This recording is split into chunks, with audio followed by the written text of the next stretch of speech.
all new Business Mix with Stevie B on Mix 93.8 FM. Right, on the line, a young man, not so young, but young enough to be on the show, Stuart Heather-Clark, partner and power sector lead at ERM. Let's have a look first of all, Stuart. Who are ERM and what does it actually do? Yeah, thanks for that, Stevie. ERM is a global sustainability company. So essentially what that means, we support primarily the oil and gas, mining and power sectors across the globe in making sure they develop sustainably. So we help them as they develop new projects, say for instance in Africa, we help them address the environmental and social and health and safety risks to make sure that those issues are considered when they do their developments. Stuart, social environmental risk management, what actually is it? Good question. What we're finding, Stevie, that as big companies develop, typically they look at the technical risks and financial risks very carefully, and traditionally that's been quite easy to do. They get engineering teams and planning teams in to help with that. Environmental, social, and non-technical risks are something that's fairly new on the scene over the past 20 years, where investors and developers have seen that their projects have either been put on hold because communities haven't been consulted or because they haven't considered that they're going to pump an effluent into a local river or wetland and have an impact on the environment. So essentially it's working with developers in remote areas, identifying the social risks and the environmental risks and making sure that this is built into their project planning and design. The concept of importance to investors like banks, private equity, why would this be important to Stuart?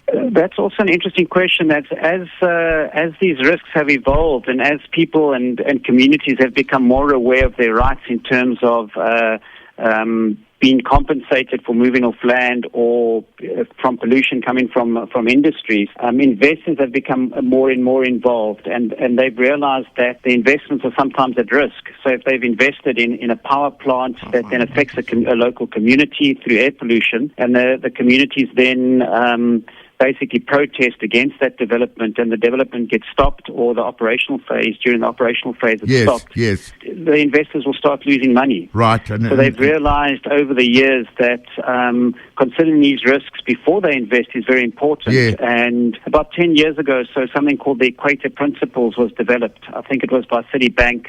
Started the initiative where they were investing in rainforests in Brazil, and there was some protest against the bank investing in that, and they lost a lot of customers, and they realized that they needed to consider environmental and social risks before they invested, and they developed these Equator Principles. Well, you've kind of answered my next question, because I was going to ask you, what is the danger to companies who ignore it? And I mean, you just explained what the danger could be. You know, there are many, many examples across the globe, in fact, where companies, don't consider what the adjacent communities' views are on their developments, or they don't actually look at, the environmental and social risks before they invest. We're working with some developments now in East Africa where companies are investing in renewable energy, and their projects have been stopped because they simply haven't communicated with the local affected communities. And those communities will be affected in a number of ways. So they either be moved off the land, so they need to be compensated, or they may not have access to any services themselves, and would obviously want some kind of a benefit from those developments. I see. Speaking to Stuart Heather-Clark, a partner and power sector lead at ERM. Stuart, talk a little bit of the growing international interest in African renewable energy. Is this something that is being taken seriously? Yes, there's been a phenomenal growth in the renewable energy sector in Africa over the last probably 10 years. And South Africa is a very good example of that, where our Department of Energy has had very proactive policies around the introduction of renewable energy, and probably seen across the globe as a world best case study to implement in terms of bringing in wind and solar energy into South Africa. Over 4,000 megawatts in the last 4 or 5 years that have been introduced into South Africa. And at the moment, ERM is supporting developments across Africa. So we're working in Egypt and Morocco on solar power projects. We're working in East Africa, in Nairobi, on wind farms. Nigeria, across down into South Africa, Namibia, and Mozambique. Stuart, if people want to find out more about this, is there perhaps a website they can go to? Yes, well, if you want to find out more about renewable energy specifically in South Africa, the Department of Energy has a very good website that explains all the independent power producing programs that they're running and the progress that has been made in South Africa on that.